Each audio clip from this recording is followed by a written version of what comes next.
joined us now is our Washington correspondent, the executive director of the DC radio company, Victoria Jones.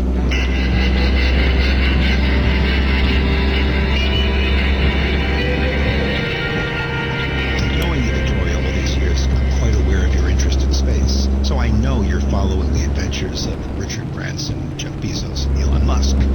Pretty exciting, huh? Oh, absolutely. I've been riveted. I could only have been more riveted if I'd attached myself to the outside of the rocket, really, which sounds intriguing. It's fascinating, and there are more billionaires who are intrigued with going. There's a Japanese billionaire entrepreneur who's about 38 years old, but Branson won the race, which he's now sort of saying, it wasn't a race. Well, really, Richard, I think it was a race when you were in it to win it.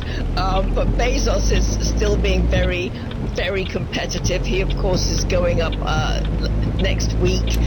But it is a race, and it's partly a race because these guys are so competitive, which is why they're billionaires, but also because the future of commercial spaceflight is seen as being very lucrative. Yes, very lucrative and very doable.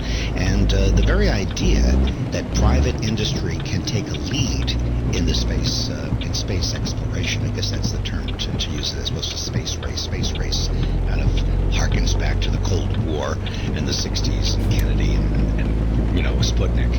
But now they're all on the same side. They have their own companies, but it's not an international prestige situation. It's corporate positioning. It's Ford, General Motors, and Chrysler, and getting themselves ready for a new era. But it should be pointed out that private industry has, since the very start, played a role in space exploration. It's just that NASA controlled all the budgets and all the cards, and they would, farm out these contracts to these technology companies that would, and industries that would build the parts, build the rockets, build all that. NASA is not a manufacturing company, so it isn't that much of a departure from where it was. You mentioned something before that's very interesting. You said that it would only be more exciting if you were able to strap yourself to the rocket. Could you see yourself actually getting into something like that and going off, even on a short journey like they did for the experience? Or would you stop short of actually putting your body on one of those candles and having it lit underneath you? I would love to, but this is going to sound so dissatisfied with where they are. I'd love to. Quite honestly, what they've just done doesn't satisfy me. Oh. I don't want 4 minutes of weightlessness less than 100 miles up. I want to go into space, real space. Yeah, this is something a lot of people don't realize. They're just on the edge of space. That's like going into the ocean up to your knees and saying I swam to Europe. It is the very, very, very low regions of space. The weightlessness is not even full weightlessness, and that's a whole complicated subject. What is weightlessness? There is weight in space. This is more like you're falling to Earth. It's very similar, the type of weightlessness they experience in low Earth orbit, to those vomit comets that drop, and when it's dropping like an elevator, you experience what seems like weightlessness. Well, these low Earth orbit vehicles are falling to Earth, but they're moving so fast they keep falling over the edge of the horizon. So they don't actually fall down to hit the Earth, but it's a falling. Being in orbit is a situation of falling. The amount of speed you have keeps you from hitting the ground. Does that make sense, what I'm saying to you? No. Yeah. No. Well, then I guess I'm... No, you said it very well. Oh. But it's so weird, unless you're a physicist or an astrophysicist, it's so weird to us that to take it in is like, okay, my mind is getting blown now. Keep going because I'm going to explode next. There's more to this space stuff than just a 4-minute joyride. Longer trips into space can be dangerous. Dangerous in terms of hitting a space rocket at very fast speed, zero gravity weakening your muscles, and radiation wreaking havoc on your cells. So even though we're optimistic about eventually setting up spaceports on the moon and factories there and colonizing Mars, we've got a number of serious obstacles to overcome before space becomes a tourist attraction. That's Victoria Jones, the executive director of the DC Radio Company, and that concludes this latest installment of our show. This has been the Michael Harrison Wrap, looking back at this past week of Monday, July 12th through Friday, July 16th, 2021. Looking ahead, I'm sure we'll have plenty to talk about next week, including the ever-lurking unknown factor, that unanticipated surprise story that can take the national conversation spinning off in a totally unexpected direction. We sure do live in interesting times. I can be reached via email at michael@talkers.com. My podcast, The Michael Harrison Interview, can be heard at mhinterview.com. And if you want to stay in touch with the inner workings of the talk media industry, please visit talkers.com. And that does it for this week's installment of the Michael Harrison Wrap, an overview of the national conversation. Our producer is Matthew B. Harrison. Thank you for listening. The Michael Harrison Wrap is a production of Good Phone Communications in conjunction with Talkers Magazine and Talk Media Network. Copyright 2021, all rights reserved.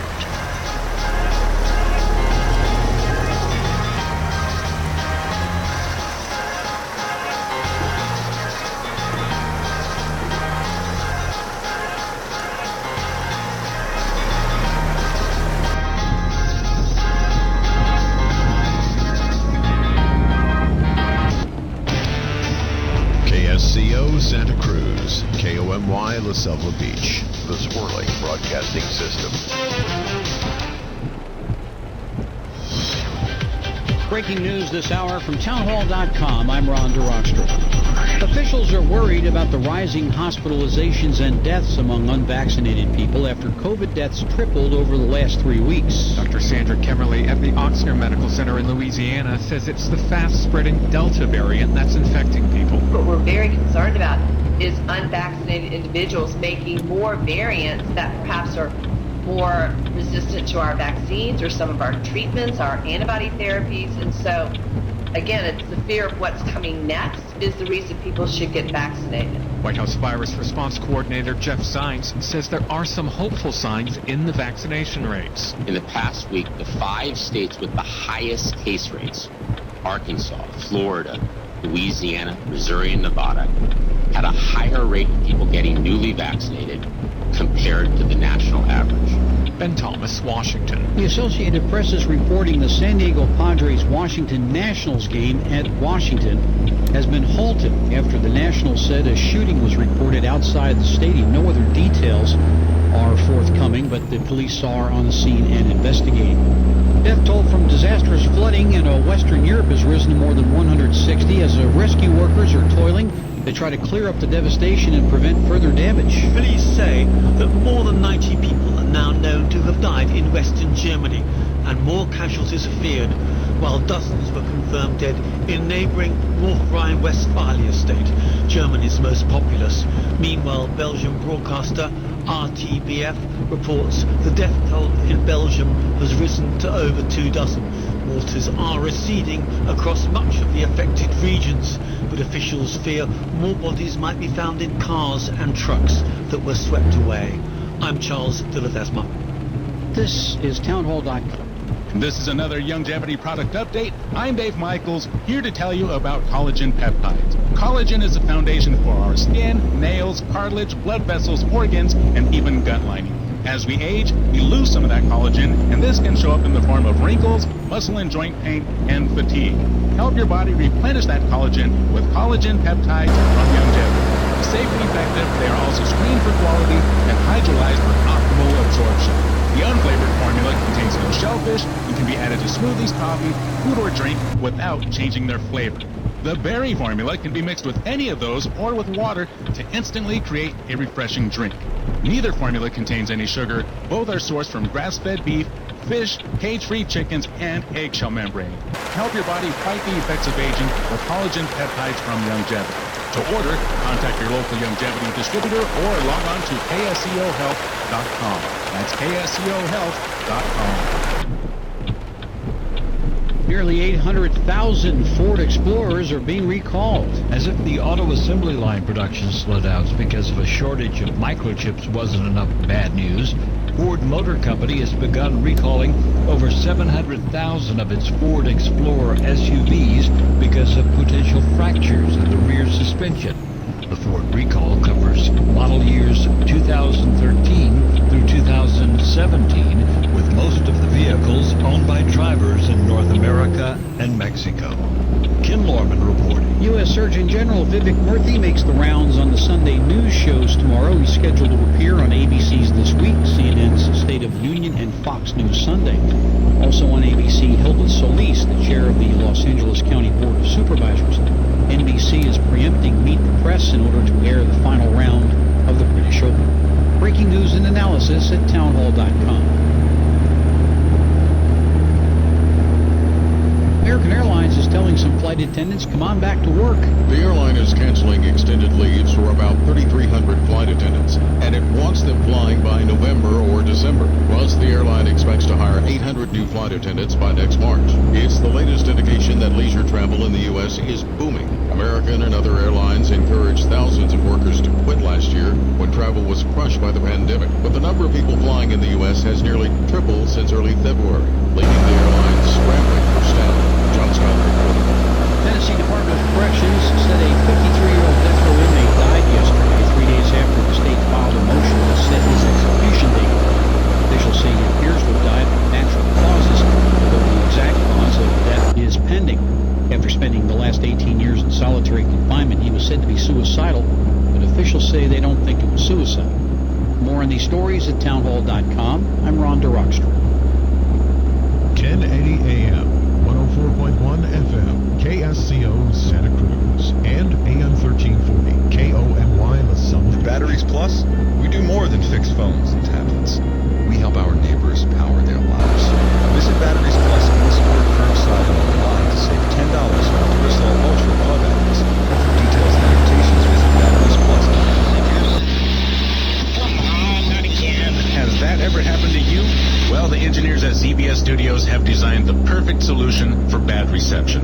Sleek, compact, and lightweight, the KSCO app is easy to see, easy to use, and it downloads in less than a minute. Just go to the App Store on your smartphone, type KSCO into the search window, and you'll start enjoying your favorite radio station in crystal clear digital sound. No more bad reception.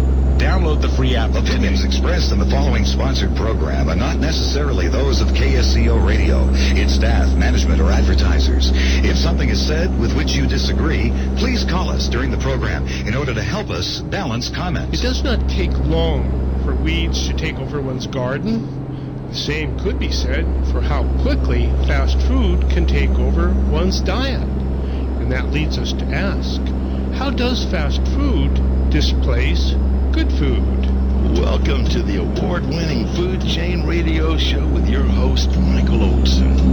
And now get ready for 1 hour of What's Eating What Radio. Well, hello out there. You are tuned into the 1244th edition of the Food Chain Radio Show. Hey, that's from our friends way over there in Daly, who are tuned into the Food Chain podcast at metrofarm.com. Wherever you are and wherever you are, welcome aboard. I am Michael Olson, your host for this hour of What's Eating What. Folks, most everyone who has planted a garden knows how quickly weeds can move in and take over the garden. Why, if you were to take a couple of weeks off and for a summer vacation, you'd likely come home to a weed patch. The same can be said for how quickly fast food can displace good food in a community's diet. And nowhere is this phenomenon more pronounced than in California's Great Central Valley, where much of the nation's good food is grown, processed, and shipped to people around the world. Many of the people who live and work in the wonderful California Garden of Eden do not eat the food they grow, but are much more likely to eat the foods of the nation's fast food chains. Consider the findings of a recent study of student eating habits at the University of California, Merced. 80% of students select food for its price, 75% for its convenience, 70% for its familiarity, culture, and identity, and 60% 40% say they eat at their favorite restaurant because they find it to be comforting. From this survey, it's pretty safe to say that good foods grown in the Central Valley have been displaced by fast foods in the diets of the Valley's students. That the fast food weeds have taken over the California Garden of Eden leads us to ask, how does fast food displace good food? Who better to ask than the professor who conducted the study of Central Valley student diets? She is Catherine Keski, professor of Agriculture and Resource Economics and Policy at the University of California, Merced. She's also the author of a very interesting white paper called Fast Food is Comforting, but in low-income areas, it crowds out fresher options. Catherine, welcome to the food chain. Thanks for having me, Michael. My pleasure. Fun to have you aboard, and a very interesting topic to me. How does fast food displace good food? Well, first of all, how does a professor of agriculture and resource economics and policy spend her days? Well, that's a really mysterious question because a lot of people don't know how professors spend their time. It's and especially during this COVID-19 days. So we teach. We at UC Merced are working primarily with at least the undergraduate, first-generation students, and among the brightest in California, where we are teaching classes for Zooms these days. And then in terms of our research programs, the study that you mentioned took place with those very same undergraduate students when we could actually meet in person and distribute surveys. But these days, our research mechanisms are a little bit tenuous, let's just say, and we're just limping along with our research. So I spend my days teaching and researching and trying to stay safe. One of the things I saw on your website was that in your research you use both qualitative and quantitative analysis. Would you describe those to us? Sure. So qualitative and quantitative analyses are on different paradigms. And a lot of times they're not combined, and certainly it's not typical for an economist like myself. My PhD is in Ag and Resource Econ. I was primarily trained in quantitative, which involves empirical analyses, number crunching, but with economics, there's a great deal of dissent among economists. And the way we interpret our statistics, the way we interpret our numbers, has to do with, economic intuition. But what I try to do is qualitative analysis. And that is I try to look at the situation and look at maybe conducting interviews, listening to voices of people, maybe in this particular case, a segment of the population that is food insecure. And that helps me target where I'm crunching my data. So qualitative analysis, a lot of times those are methods used in sociology, psychology at times. But quantitative analyses, that's a lot of times when you just look at, let's say, GDP growth, unemployment values.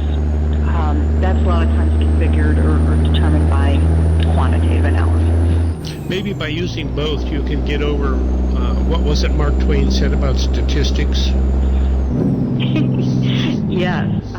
Damn lies, something like that. Lies, damn lies, and statistics, right? So maybe if you use both kinds of ways of looking at things, you can get to a much deeper truth than if you just use one.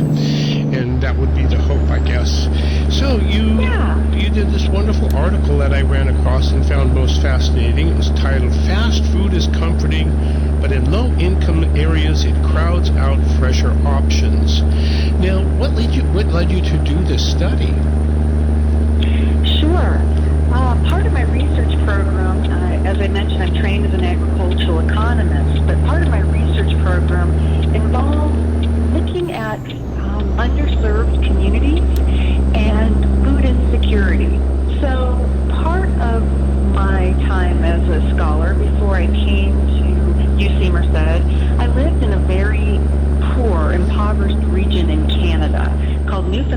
Labrador. Now, our neighbor to the north, I think we hold in really high regard. We think of Canadians as polite and actually a very developed country, much like the United States. But like the United States, there are regions of Canada that are very food insecure, and a lot of this is due to climate, that these areas are so cut off from the rest of Canada, or the weather, or I should say or the weather makes it difficult for them to grow their own food.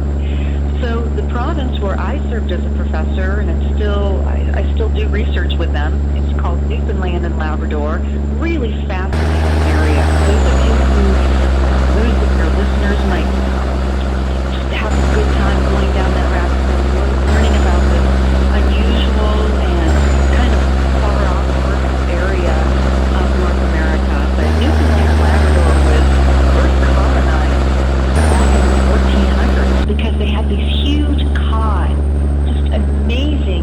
You've seen these photos of amazing cod. That's where this was caught. And those of your listeners who grew up eating fish sticks in the 50s and the 60s, that cod was caught in the waters of Newfoundland and Labrador. So an area that was, on one hand, very abundant in a food source, but that led to exploitation, and the international trade really depleted this very rich food source. And because of climatic conditions, Newfoundland and Labrador that province has become very food insecure. And there's a trend that we see among harsh climates or underserved communities, which is what Newfoundland and Labrador has become, that it's become increasingly reliant on commercial prepackaged food. So now let's shift to California's Central Valley. Totally different climate. I think it's probably, close to 100 degrees, if not a little bit more today when we're taping. Different climate, but the parallels are quite similar. Well, just a minute, though, because California's Great Central Valley is, the breadbasket of the world almost in many respects. Not necessarily for bread, but a lot of the fresh food, the fruits and vegetables. So how could anybody possibly be hungry there? Well, that's right. And that's the irony with the study region I just mentioned. These great, huge, just fish that actually brought cod to North America, and it's being depleted. The parallel with the Central Valley is that, like you said, it feeds the world. How could anybody how could they go without? So the food, as we all know, from the Central Valley is being sold elsewhere for a higher price. The food chain, the supply chain, which I know is a lot of the focus of your work, Michael, supply chain moves that food outside. In the meantime, we see the patterns of those who actually produce the food please, go ahead. Well, I was just thinking, with respect to Nova Scotia and Halifax and whatnot, they had this abundant source of cod, but not much else. And, if you're working for example, the strawberry fields of California, I guess you would have a lot of strawberries to eat, but not much else. So there's that parallel as well. Yeah, I think the parallel that you're driving at, where we see the similarities in the labor forces, is that when you're producing a lot of a crop, like you're saying strawberries, and you're saying Atlantic Canada with fish. A lot of any one thing, right? Right. That any one thing being exported. And what do you do with the money? You do the money that you make as you're working all day. You're trying to buy that something else. Now, in an earlier time, let's say 50 years ago, 75 years ago, there was time to make that something else. People raised gardens, so they were able to supplement what, in addition to the crops that they were producing. We don't see the home food production, as you know, like we once did. And that's very true of the people who are, let's say, working the fields in the Central Valley. they work, they pick, but there's not time to prepare their own food. Or maybe they want a break, or they have other obligations like childcare that prohibits them from their own home food preparation. So it's a couple of things. One, it's that we're creating these large, like you were saying, large mass production of crops and sending them elsewhere. And then we're not able to focus on our own food production that kind of rounds out our own like food consumption. And instead, we're relying on pre-prepared meals, like fast food, like food that you buy at the grocery store instead of food you're raising or preparing at home. So in many respects, we could be right in the middle of land of plenty and working and growing all that food and be starving for food because we really don't have access to that food. We don't have the money to buy it. We don't have the time to prepare it. And so we turn to what we can eat, which tends to be from a fast food franchise. Folks, this is the Food Chain Radio program. Michael Olson, your host for this, the 1244th edition of the Food Chain, with Professor Catherine Keski, an ag economist from the University of California, Merced, and right in the heart of California's great Central Valley. When we come back, I'd like to ask Catherine about her survey of the student diets and how they've changed and become fast food eaters. Right back. Chef Ben here from the Back 9 Grill and Bar at the Pasatiempo exit, sharing with you our family meal. A full rack of ribs, a whole smoked chicken, a pound of pulled pork, and plenty of barbecue sauce. Served with a full quart of baked beans, coleslaw, macaroni and cheese, dinner rolls, onions and pickles, including dessert, homemade brownies, and a pint of Marianne's vanilla bean ice cream. Feeds 4 to 6 hungry people, ready in 15 minutes. See you at the 9. Cypress Coast Fence. Cypress Coast Fence. Cypress Coast Fence. I'm Kevin Donovan, the owner of Cypress Coast Fence, Monterey Bay Area's premier fence company. And I'm Katie Donovan, Kevin's sister. I'm one of the project coordinators. I'll help you choose the best fence for your needs, and I'll be with you for every step of the project. We work with local suppliers and employ quality craftsmen to build the right fence to secure, protect, or privatize your property. We've been in business for 15 years and have been voted Best Fence Company for 7 years running. Give us a call for your no-obligation consultation at 831-783-1500 or on the web at cypresscoastfence.com. We don't just build fences, we make good neighbors. Deer fence, wood fence, livestock chain link, bottom fence, pirate fence. Cypress Coast Fence. Cypress Coast Fence. Here's a story about a local man who used his business to create another business out of his love for the guitar. We began at Santa Cruz Electronics, the place where everyone fixes anything and everything electronic. And we meet owner John Bauer. In addition to being the resident electronic whiz, Bauer is also an amateur guitarist and a computer programming expert on the Tormac CNC milling machine. Bauer programmed the Santa Cruz Electronics CNC milling machine to manufacture extremely hard-to-get parts for the world's most respected guitarists, including Kenny Hill's top-of-the-line signature series. Of his little factory in the garage, Bauer says, "I'm not trying to turn this into a production, but boy, am I having a great time doing it." Now imagine the business you can start in your garage with the help of John Bauer, Santa Cruz Electronics, and a CNC milling machine.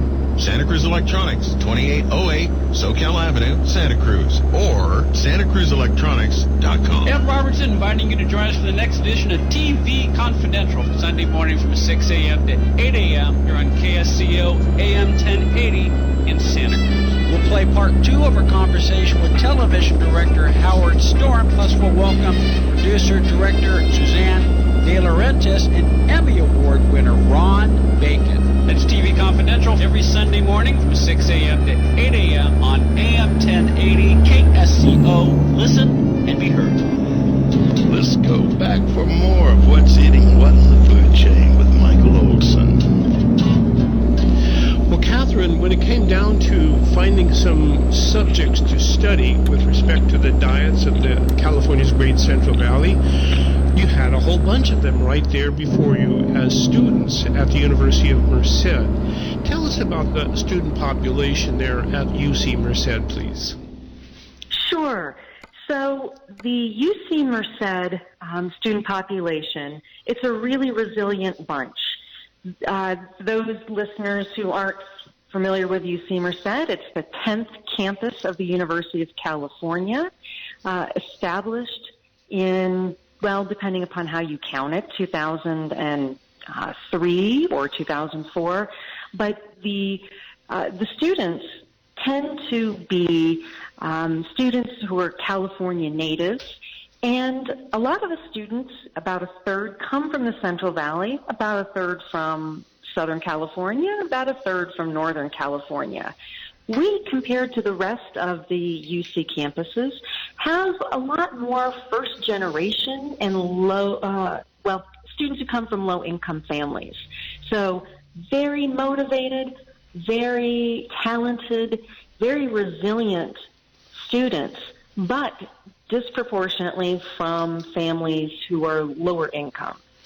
So probably a lot of those families that were lower income were farm worker families, correct? That's right. So they, it must be a great honor for them to, I guess, when I was a kid, I was a teenage herbicide myself.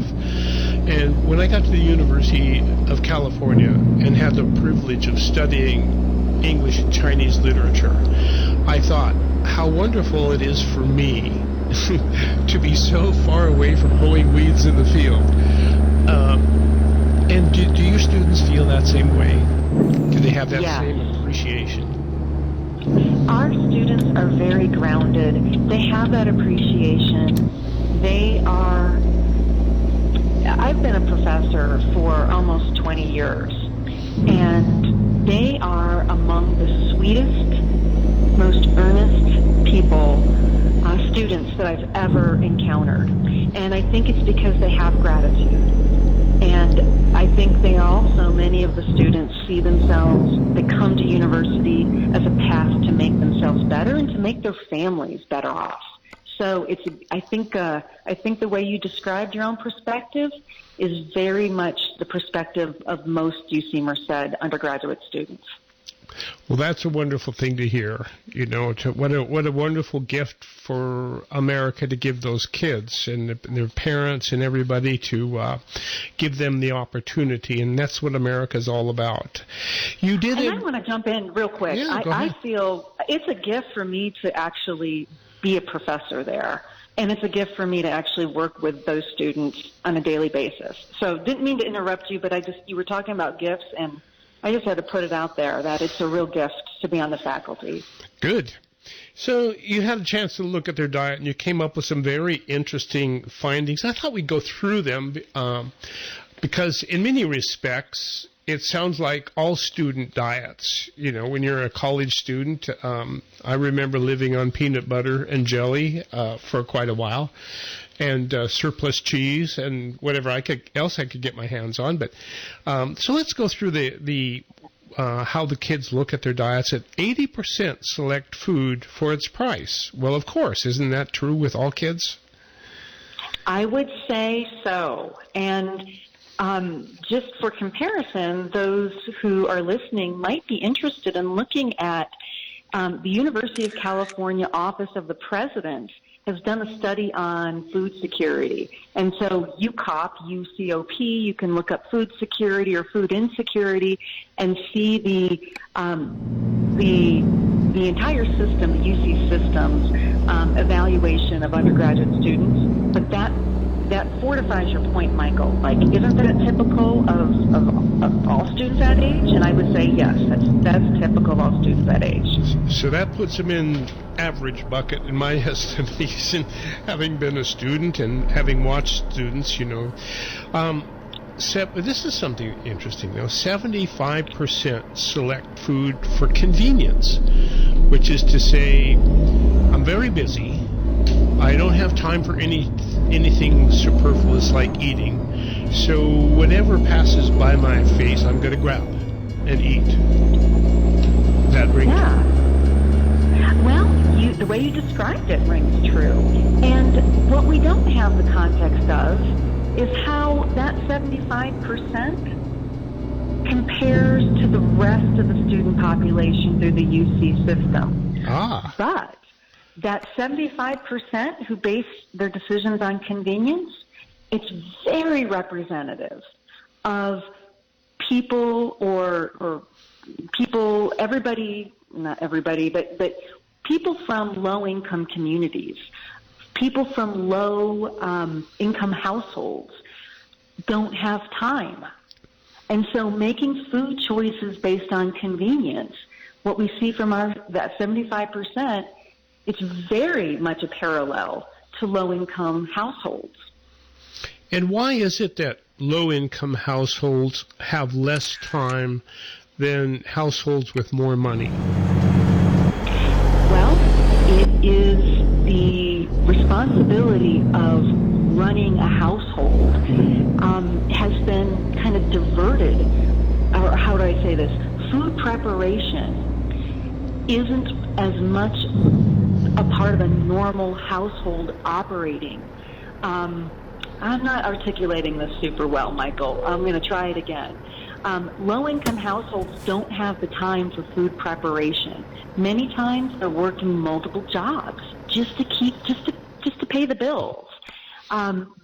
There's childcare, and certainly we've seen that now with the COVID-19 pandemic. Our data were collected before, but my point being is childcare, multiple jobs, sometimes multiple generations within a household makes it difficult to do food preparation, and you're basing your food decisions on convenience.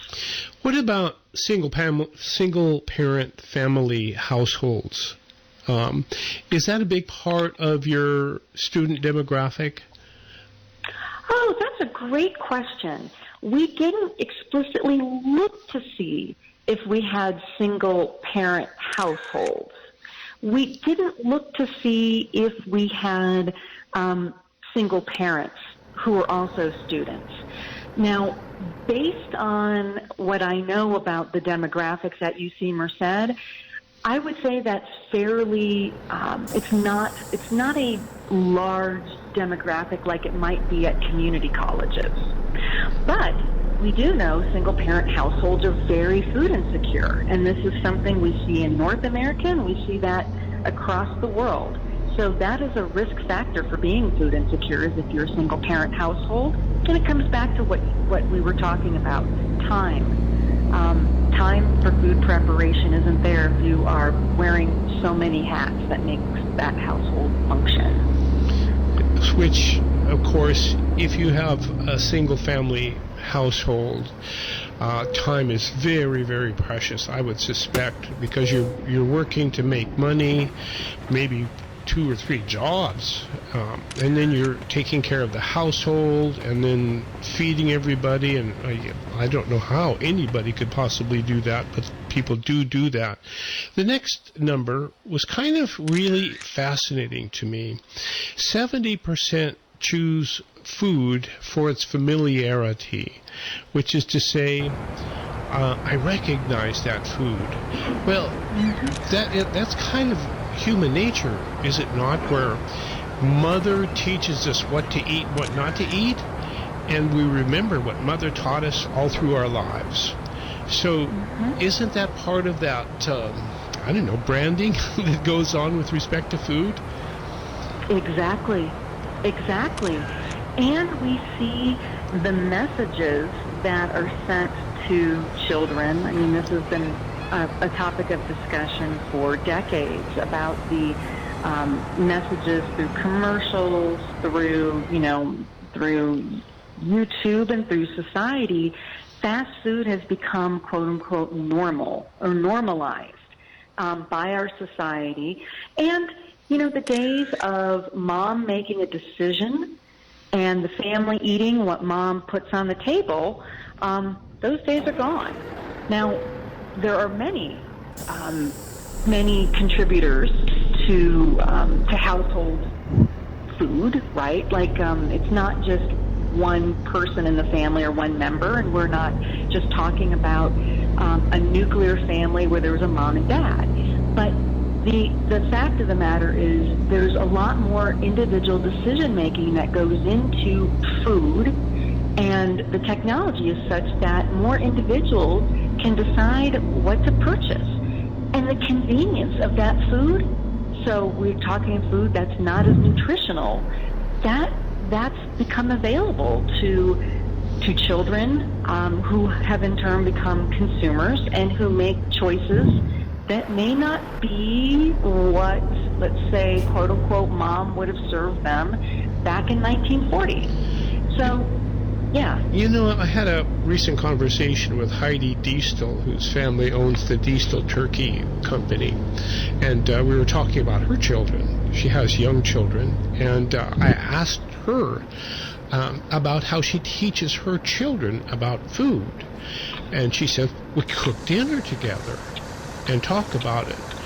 Now, if there's not a mom there to cook the dinner and talk about what she's doing and how she's doing it and why she's doing it, there is probably not going to be anybody. So who is left to talk about what you should eat except television or friends or whatever? But who is there to talk about the nutrition and what's in the food and so on? So I can see what you're saying, that you now have the freedom to choose whatever you want, but where do you get the information to base your decisions on? Yeah, I think the point that you're making, whether that's, mom or dad, or let's say an uncle or a grandmother, a family, what we would say is family food heritage, some of that food knowledge can be lost, or it has been lost. And I think now is maybe a good time to point out that this study, or the data were collected for my article, the data were collected last fall and early this spring. We stopped data collection in February, quite frankly, because the pandemic was closing around us. So this is pre-pandemic data. I think that there might be, this is one of the opportunities that with the self-isolation or the sheltering in place, we can regain that teaching or that food knowledge, and actually walking our family members through food preparation together, and creating our own family traditions. So to your point, your conversation with Heidi, and it sounds like amazing. I'll have to go back to your archives and listen to that. I think we do have an opportunity to change what's familiar. And it's interesting, I think, with this study done fairly recently, but still in some ways